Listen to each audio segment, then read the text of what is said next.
It's 2 a.m.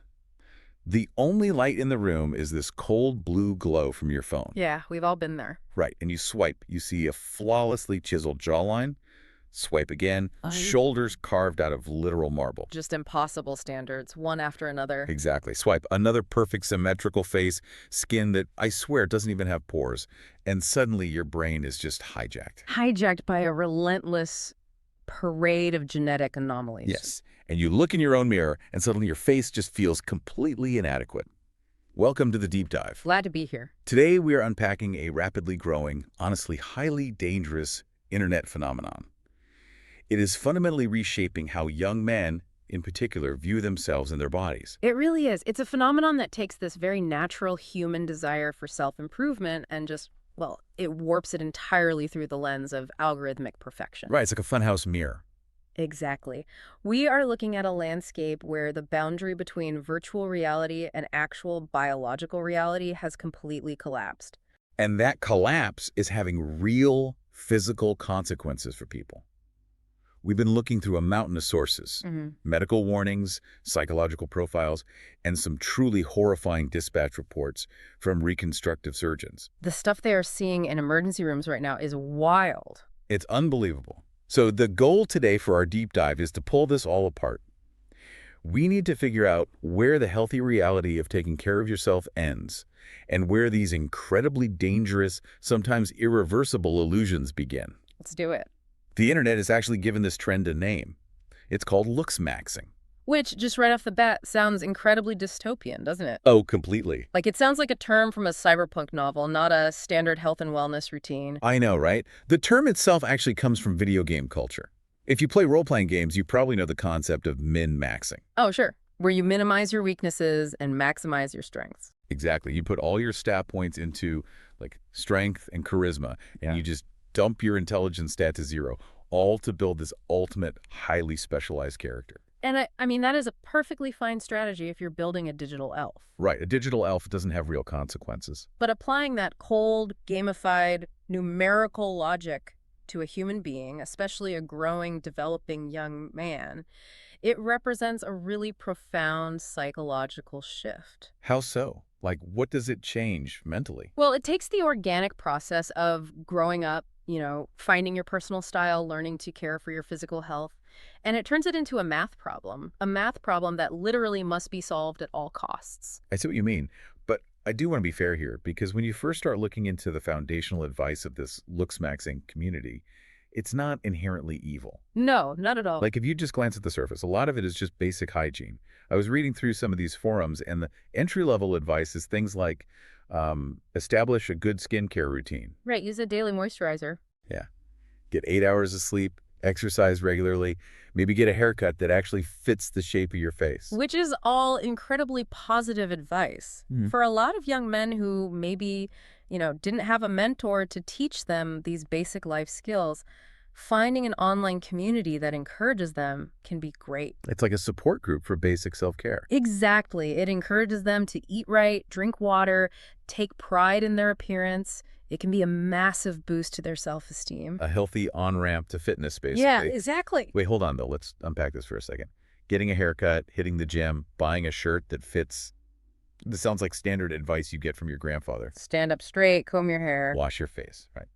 When did basic, functional human hygiene become this intense internet subculture with a sci-fi name? Like, why do you need the word maxing attached to just washing our faces? It's a great question, and it comes down to the psychological weight of that word, maximum. Maximum, okay. Think about the implications of the word maximum when you apply it to the human body. If you are just trying to be healthy, there's a natural equilibrium. Yeah, you feel good, you go about your day. You look healthy, your blood work is solid. But when your stated goal is to maximize your looks, you are operating under the assumption that there is a mathematical endpoint. Like a literal finish line for your face. Right.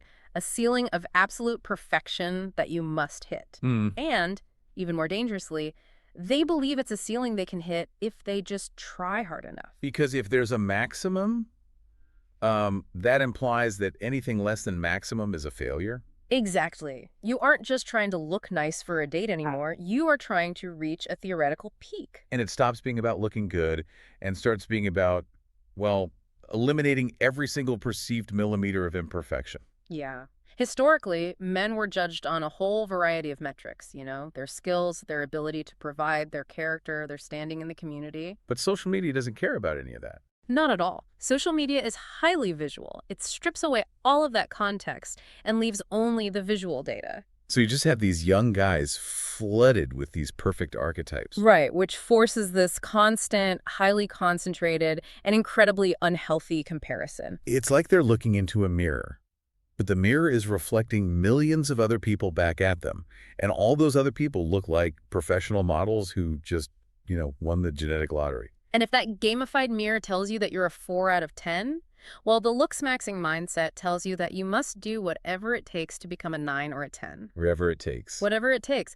It's no longer about accepting your baseline genetics and making the best of them. It's about overriding your genetics entirely. Which brings us to the really terrifying part of what we uncovered in the sources. Because if Lookmaxxing just stopped at good sleep, a solid gym routine, and buying a nice jacket, we wouldn't be doing this deep dive. No, reconstructive surgeons wouldn't be issuing urgent warnings over a nice jacket. Right. But the pursuit of this maximum has led to a much darker path. And we need to talk about the brute force extreme of this trend. It's this practice called bone smashing. And just to prepare you listening to this is exactly what it sounds like. It is brutal. It completely crosses the line from self-improvement directly into severe self-harm. And it's all driven by a massive misunderstanding of medical science. I was reading the descriptions of this, and honestly, my jaw just dropped. Bone smashing is the act of individuals, overwhelmingly young men, again, repeatedly hitting their own facial bones with hard objects. Yeah. We are talking about taking heavy massage guns, metal weights, hammers, or even just their own fists, and repeatedly striking their jawlines, their cheekbones, their chins. The visual of it is deeply disturbing, just sitting there hitting your own face. But what makes it so insidious isn't just the act itself, is it? No, it's the underlying rationale. They aren't doing this because they want to punish themselves or because they're seeking pain in a traditional self-harm kind of way. Right. They aren't depressed and cutting themselves. No, they are doing it because they genuinely believe it is a legitimate biological hack to remodel their facial structure. Okay, yes. They cite this actual scientific concept called Wolff's Law. And the premise they operate under is that because Wolff's Law states that bones adapt to stress over time, smashing your face with a hammer will cause the bone to grow back thicker and wider. To give them that hyper-masculine, chiseled Chad jawline that social media just idolizes. And this is where a sliver of scientific truth gets totally divorced from all medical context, where it just gets turned into a weapon. Exactly. Julius Wolff was a 19th century German anatomist and surgeon. And Wolff's Law is a real, observed biological phenomenon. So it is real. It is real. It essentially states that bone in a healthy person or animal will adapt to the loads under which it is placed. If loading on a particular bone increases, the bone will remodel itself over time to become stronger. To resist that specific sort of loading. Okay, wait.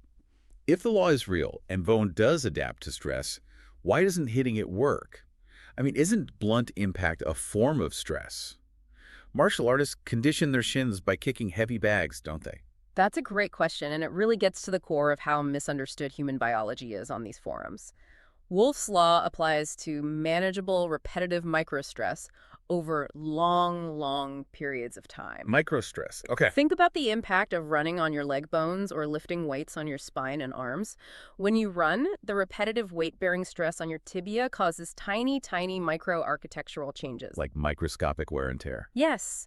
And the body senses that mechanical load because you have to remember, bone is not a dead, solid piece of rock. Right, it's living tissue. It is highly dynamic, living tissue. You have these microscopic demolition crews called osteoclasts that break down old, weakened bone tissue. Osteoclasts break it down. Yep. And then you have construction crews called osteoblasts that follow right behind them, laying down new calcium and bone matrix to support that specific type of ongoing work.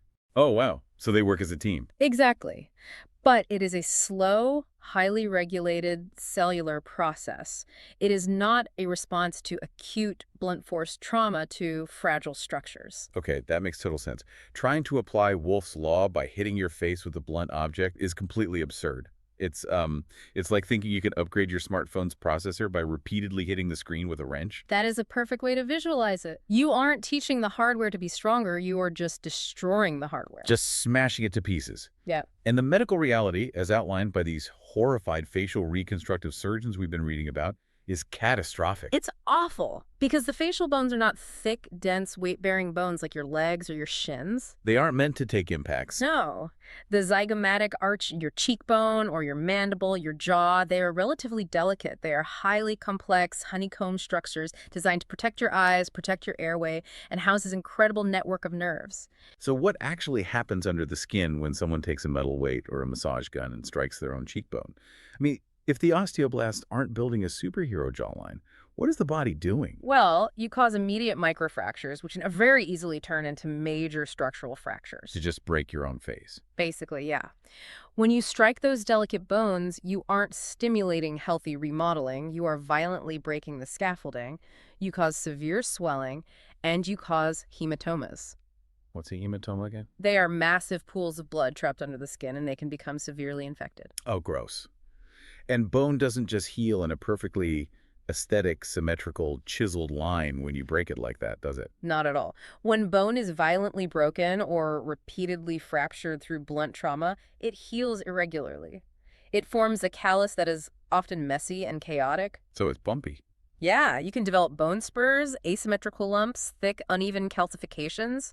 Instead of a sharp, model-like jawline, you end up with a lopsided, visibly damaged, deformed face. That is insane. And you mentioned the network of nerves earlier.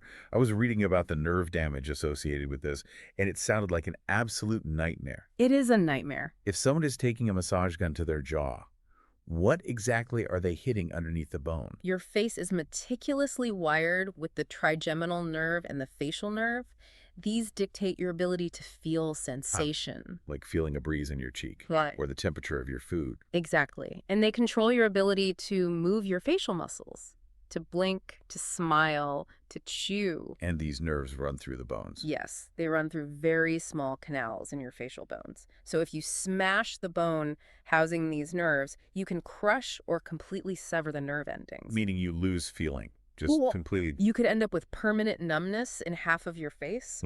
You could lose the ability to smile symmetrically, resulting in a permanent droop. A permanent droop because you hit yourself with a hammer. Yes. Or, perhaps most terrifyingly, you can induce something called trigeminal neuralgia. I read about that in the sources. What is that?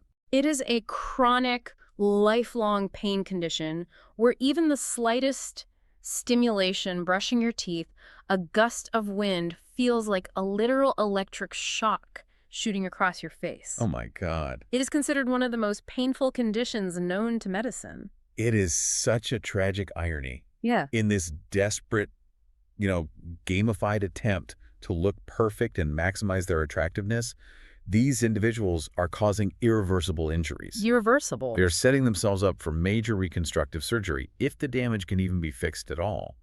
They're trading their health for an internet myth. And it really shows you the power of an echo chamber, doesn't it? When thousands of people online are confirming your bias, telling you that the self-mutilation protocol actually works, the logical part of your brain... The part that says don't hit yourself with a hammer. Exactly. That part gets completely overridden. But hitting yourself with a hammer is just the brute force approach. What happens when this obsession with facial structure meets the ease of ordering medical supplies off the internet? Oh, the DIY stuff. Because modifying the bone is one thing, but modifying the soft tissue is a whole different frontier of danger.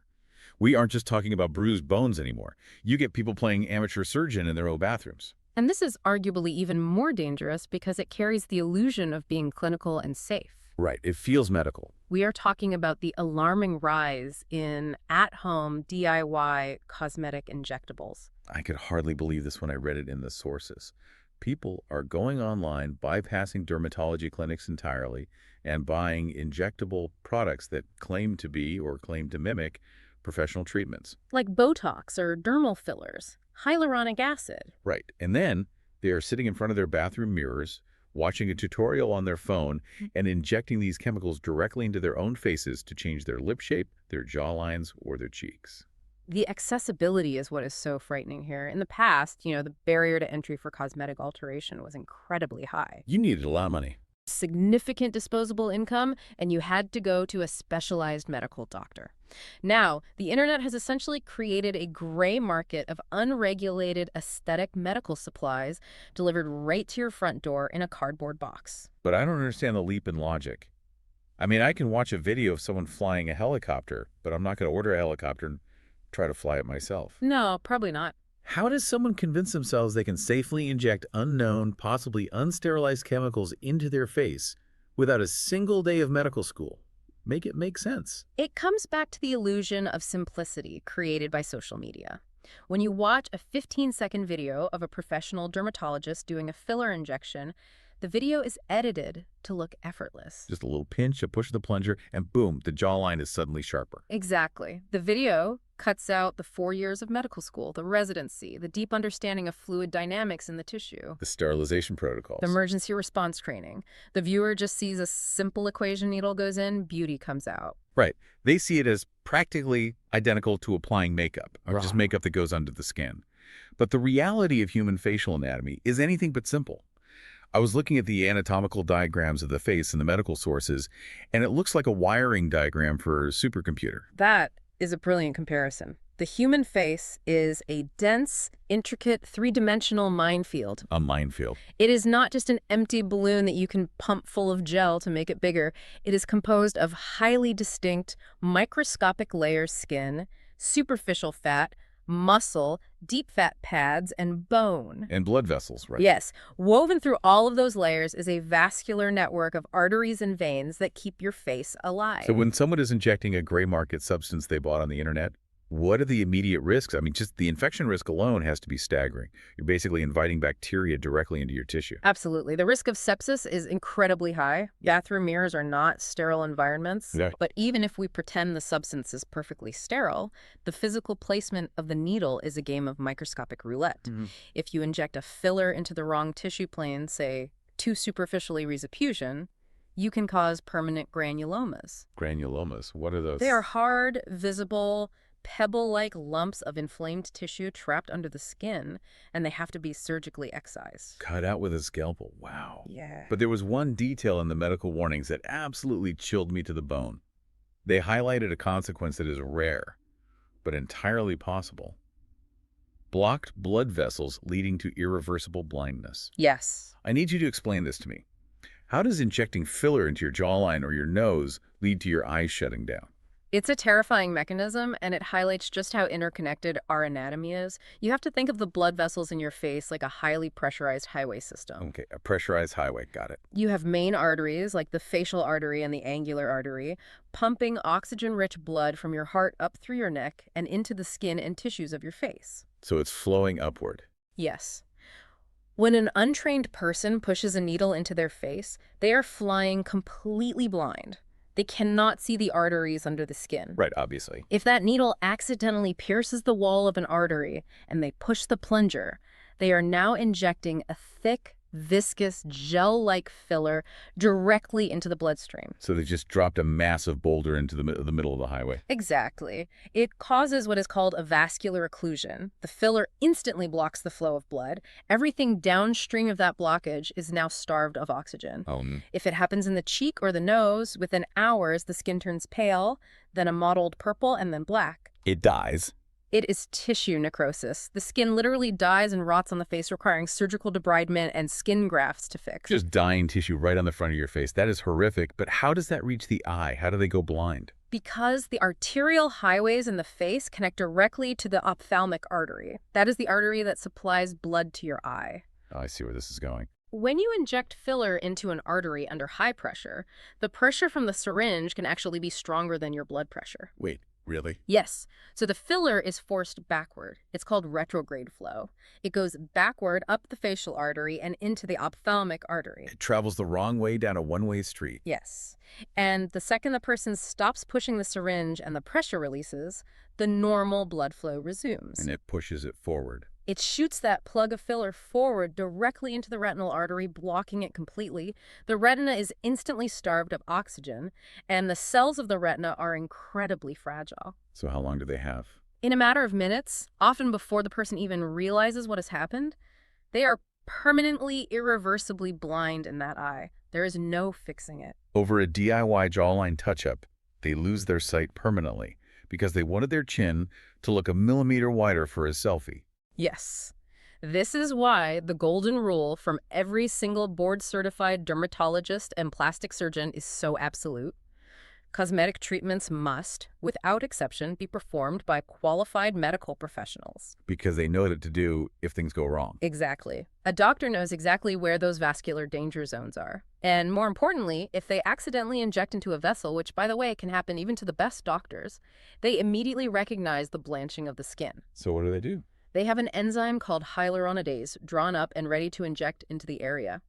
It instantly dissolves the filler and restores blood flow before the tissue dies. But a teenager in his bathroom has no enzyme. He has no backup plan. He just goes blind. It is a staggering risk. You're risking your sight, your face, your life. But as we've seen in the sources, modifying the face is only one half of the equation in the Lookmaxxing community. Unfortunately, yes. The obsession doesn't stop at the neck. The other half of this trend is the relentless pursuit of the perfect hypermuscular body at any internal cost. Right. So we've talked about the exterior, the face. Let's talk about what happens when this mindset invades the body's internal systems. The chemical shortcut. The illusion of health. Exactly. We need to talk about the heavy misuse of anabolic substances. Anabolic steroids, used to rapidly build muscle mass. And I want to be clear to you listening, we aren't talking about drinking an extra protein shake after the gym or taking creatine. No, not at all. We are talking about fundamentally chemically altering the body's endocrine system to achieve an idealized, massive body shape that genetics simply will not allow naturally. Right. Anabolic androgenic steroids are synthetic variations of the male sex hormone testosterone. In a legitimate medical context, endocrinologists prescribe them very carefully to treat specific conditions. Like what? Like delayed puberty or muscle-wasting diseases like HIV/AIDS. But in the context of Lookmaxxing and unregulated bodybuilding, these young men are taking doses exponentially higher than any medical application. Like how much higher? Sometimes 10 to 100 times a therapeutic dose. That is insane. I was trying to think of a way to visualize what this does to the body. It reminds me of redlining a car engine. Okay, I like that. You know, you bypass the safety governor, you flood the engine with nitrous oxide. Yeah. And it might look incredibly powerful on the outside. It's loud, it's incredibly fast, it's winning the street race for a brief moment. Right, the superficial gain. But you are actively melting the engine block from the inside out. The heat, the friction, the immense pressure, it's destroying the very machinery that makes the car run. That is exactly what is happening physiologically. You are trading short-term superficial gains for long-term internal ruin. The superficial appearance of health, you know, the bulging muscles, the extremely low body fat, the vascularity. It's a complete facade. It's all fake. It is masking a biological crisis happening inside the organs. Let's break down that crisis, because the medical literature outlines very specific organ systems that fall under attack. First, the heart. Now, if I go to the gym and lift weights, my skeletal muscles get bigger, and the heart is a muscle. Why is a bigger heart a bad thing? Doesn't that just mean it's stronger? It's a very common misconception, but a larger heart is absolutely not a healthier heart. Anabolic steroids don't discriminate. They don't just tell your biceps and your chest to grow. They tell the myocardium, the heart muscle itself, to grow as well. Okay. But when the heart muscle grows under the influence of steroids, it doesn't grow in a healthy, functional way. It leads to a condition called left ventricular hypertrophy. Left ventricular hypertrophy. What does it mean mechanically? Like, how does it affect the pump? Think of your heart's main pumping chamber, the left ventricle, like a balloon. For a balloon to work well, it needs to be stretchy and elastic. It fills with air, and then it efficiently snaps back to push the air out. Right. Steroids make the muscular walls of that chamber incredibly thick and stiff. It's like swapping that elastic balloon for a heavy, stiff leather pouch. Oh, wow. So it looks bigger, but it loses its function. Exactly. Because the walls are so thick, the chamber physically cannot hold as much blood inside it. And because the muscle is stiff, it can't contract elastically to pump the blood out efficiently. So it's working harder to do less. It has to work incredibly hard just to push a smaller amount of blood around the body. This drastically increases the risk of high blood pressure, dangerous arrhythmias, heart attacks, and sudden cardiac death, even in users who are in their early 20s. Their heart literally just gives out from the strain. It just stops. That is terrifying. And then the literature also points heavily to the liver. Why the liver? If you're injecting steroids into your muscle, why does the liver take a hit? Because many of the steroids used in these communities are actually taken orally. When you swallow a pill, it has to pass through the liver before it enters your general bloodstream. Ah, right. The problem is the liver is designed to filter out and destroy excess hormones. If you just swallowed pure testosterone, your liver would destroy 99% of it immediately. So how do the oral steroids work if the liver destroys them? The chemists who make these black market steroids alter the chemical structure of the testosterone molecule. It's usually a process called 17-alpha alkylation. 17-alpha alkylation. Basically, it puts a chemical armor on the hormone so it can survive that first pass through the liver without being broken down. But that chemical armor makes the compound highly hepatotoxic. It's toxic. It is literal poison to the liver cells. You are forcing the body's filtration system to process toxic waste on overdrive. Yes. It causes immense liver stress, cellular inflammation, and over time it can lead to a condition called peliosis hepatis. What happens with that? This is where the normal liver tissue is replaced by these fragile, blood-filled cysts. If one of those cysts ruptures, it causes massive internal bleeding, and long-term use is directly linked to liver tumors and cancer. And as if destroying your heart and your liver wasn't enough, there is the complete disruption of the body's natural hormone balance. I mean, the human body's pretty smart, right? It likes They have equilibrium. homeostasis. So if you flood it with synthetic testosterone from the outside, what happens to the body's natural factories? They shut down Yeah. completely. It's just off. The body operates on a negative feedback loop, regulated by the hypothalamic pituitary gonadal axis. The HPG axis. Right. Your brain is constantly monitoring your hormone levels. When it senses this massive, unnatural surplus of testosterone from the steroids, the hypothalamus panics. It says, whoa, we have way too much. Stop production immediately. It hits the brakes. It stops sending the signaling hormones to the testes. So the natural production just flatlines. It flatlines. This leads to profound testicular atrophy and temporary or even permanent infertility. And the real nightmare happens when the person tries to stop taking the steroids. What happens then? The synthetic testosterone clears out of their system, but their natural factories have been shut down for months, sometimes years.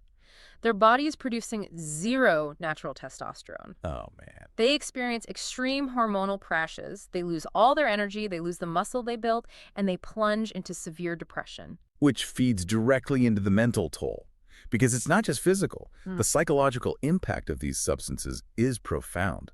We are talking about severe mood swings, aggression, what people commonly call roid rage paranoia, and deep depressive episodes. But perhaps the most insidious mental toll, and the one that traps people in this Lookmaxxing cycle, is muscle dysmorphia, commonly known as bigorexia. Bigorexia, that's the inverse of anorexia. Yes. Instead of looking in the mirror and thinking you are perpetually too heavy, you look in the mirror and think you are perpetually too small. Exactly. It is a profound distortion in self-perception. A young man could be 220 pounds of pure, shredded muscle, but when he looks in the mirror, his brain genuinely only sees a frail, inadequate frame. It's a delusion. The chemical shortcut doesn't fix the underlying insecurity, it magnifies it. They become absolute prisoners to the substances, terrified of losing a single ounce of muscle mass. They end up sacrificing their heart, their liver, and their sanity for an illusion they can never actually see. So we have young men destroying their hearts with massive doses of synthetic hormones. We have them risking blindness by injecting unregulated gel into their vascular systems. We have them taking literal hammers to their own skulls to reshape their bones. It's grim. It begs a massive question. Why? What is the driving force behind this? Because you don't just wake up one day and decide to take a hammer to your jawline in a vacuum. The desire to go to these horrifying extremes is being manufactured. It absolutely is. None of this happens in isolation. The pressure cooker driving this behavior has very specific architects. We have to look at the platforms driving this trend. We are talking about the major algorithmic players. TikTok, Instagram, YouTube. These apps are the engines powering the Lookmaxxing phenomenon. Because these platforms aren't just reflecting reality anymore, they are actively curating, filtering, and distorting it. The algorithms are designed with one singular goal: to maximize human engagement. Keep you scrolling. And human beings, from an evolutionary biology standpoint, are hardwired to pay attention to faces and bodies that signal extreme health, symmetry, and fertility. Right. the platforms figured out how to weaponize that biological hardwiring. And it's not just about finding good lighting or using a nice camera angle anymore. The level of manipulation is staggering. We are talking about computational photography that alters the image before you even press the button. Oh yeah, the native phone cameras do it now. We are talking about dynamic video filters that seamlessly alter your jawline, enlarge your eyes, erase your pores, and artificially whiten your teeth in real time while you are moving and talking on camera. And this creates a completely warped artificial baseline for what a normal human face and body actually look like. But let me push back on this for a second, because this is the part that always trips me up. If we know logically that filters exist, if we all know about Photoshop and we know about AI generation, why do so many young men still fall into the trap of feeling pressured to change their physical bodies to match a digital image? If the logical brain knows it's fake, why does the logical brain lose to the scrolling screen? Because your biological hardware is millions of years older and significantly stronger than your logical software. Okay, tell me more about that. Deep in your brain, in areas like the fusiform face area, your mind is constantly subconsciously processing facial metrics. For hundreds of thousands of years of human evolution, what your eyes saw was absolute truth. Right. There were no deep fakes on the savannah. No. If you saw a giant muscular guy, he was actually a giant muscular guy standing right there. Exactly. So your primitive brain operates on a system of environmental averages. It looks at the faces in your environment, your local tribe, your village, your school, and it calculates what is average, what is attractive, and crucially, where you fit into that social hierarchy. That was essential for survival and reproduction.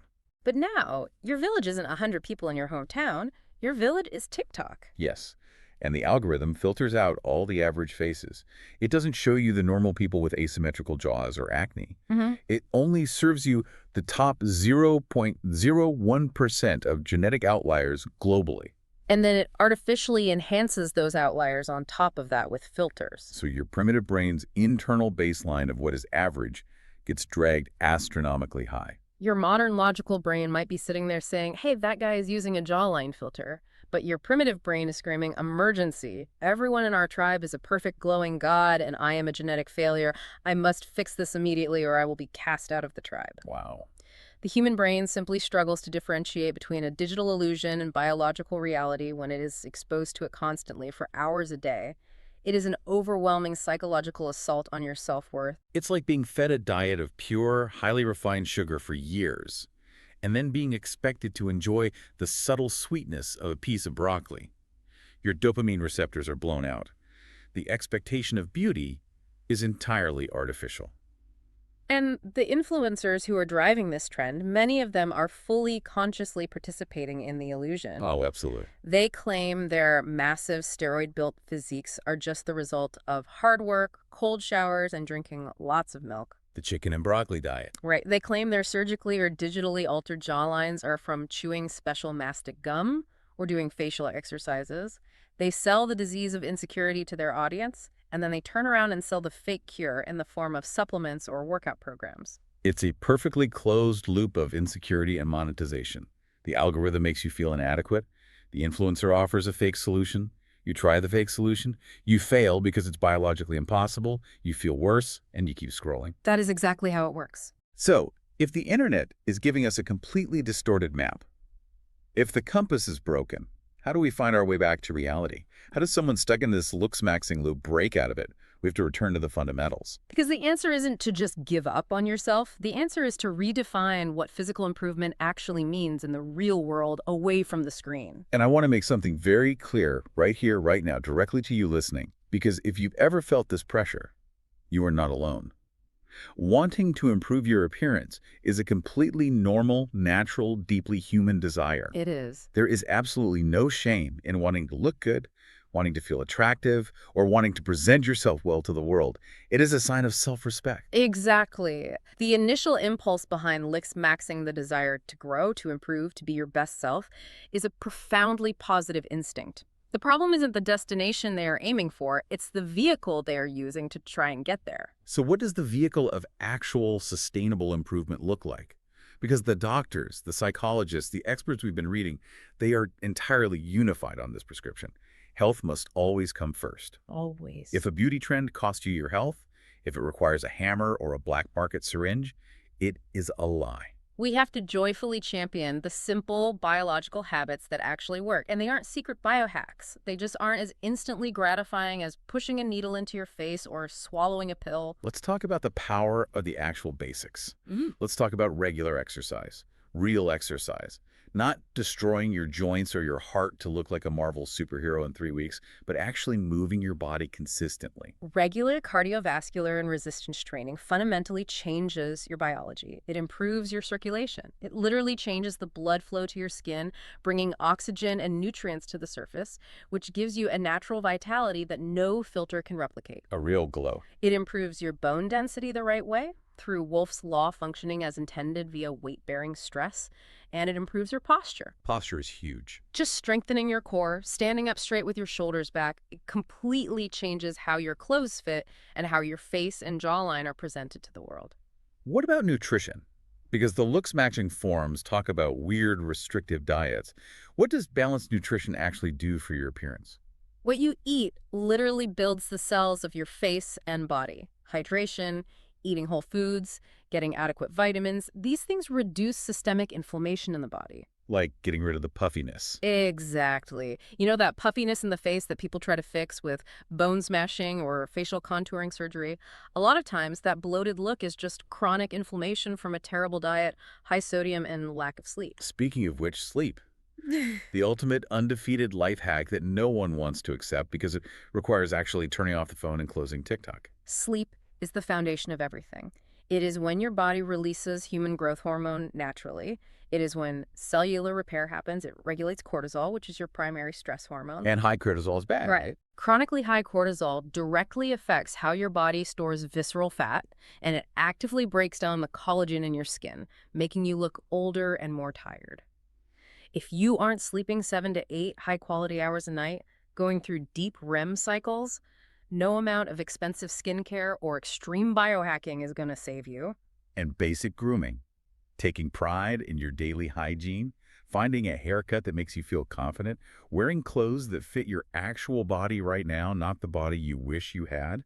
These things make a huge sustainable difference in how someone looks. They really do. But more importantly, and this is the absolute key, it changes how you feel walking through the world. That is the core of it. True confidence isn't bought online. It isn't achieved by beating your face with a hammer or injecting gray market chemicals into your bloodstream or destroying your liver with synthetic hormones. No. True confidence is a natural, quiet byproduct of genuinely taking care of your physical and mental health over a long period of time. It is the assurance that comes from knowing you respect your body enough to treat it well. The pursuit of perfection should never cost you your physical or mental health, period. If you are engaging in a habit that damages your internal organs, risks your eyesight, or makes you hate the person looking back at you in the mirror, you aren't maximizing your looks. You are minimizing your life. Well said. We have to consciously choose to step out of the algorithmic funhouse mirrors. We have to ground ourselves back in biological reality. You only get one body. It is the single instrument through which you will experience the entire universe, from the day you are born to the day you die. Mutilating that instrument to appease an artificial intelligence algorithm is a profound tragedy. So as we wrap up this deep dive, we have been on a massive journey today. We started by looking at the basic, very human desire for self-improvement, the innocent origins of wanting to look your best, wash your face, and hit the gym. But we saw how quickly the digital pressure cooker of social media distorts that healthy desire into a gamified obsession. We ventured into the extremely dark corners of this trend. We unpacked the horrific realities of bone smashing, where young men are fracturing their own delicate facial structures, risking permanent nerve damage and deformities, under a profound misunderstanding of Wolff's Law. We looked at the terrifying rise of DIY cosmetic fillers, where bypassing medical professionals and injecting unregulated chemicals risks catastrophic tissue necrosis and irreversible blindness just to chase a sharper, wider jawline. And we explored the devastating internal toll of anabolic steroids, the chemical shortcut that trades long-term internal ruin, thick and stiffened hearts, liver toxicity, and severe psychological distress for a temporary, superficial illusion of health. And underlying all of it is the architecture of social media, feeding us a daily, inescapable diet of artificial algorithmic perfection that our primitive brains simply cannot process as fake. It is a system mathematically designed to make you feel inadequate, so you will keep scrolling, keep buying, and keep striving for a maximum that does not exist. But the antidote is reality. The antidote is embracing the simple, powerful basics of true health sleep, nutrition, genuine exercise, and self-care that respects the limits and the inherent beauty of your natural biology. I want to leave you, the listener, with a final thought to mull over. We started this deep dive talking about that cold blue glow of the phone screen in a dark room. The endless swiping through perfect, unblemished, idealized faces that make you feel like you need to change who you are. Yeah. But imagine this. If you woke up tomorrow morning and every single social media platform had permanently disappeared. No more Instagram, no more TikTok, no more algorithms telling you what a human being is supposed to look like, no more numbers dictating your worth. That would be something. How would your definition of a perfect body change? Who are you actually trying to maximize your looks for? Thank you for joining us on this deep dive. Take care of yourselves out there. Prioritize your true biological health over the digital hype. We'll see you next time.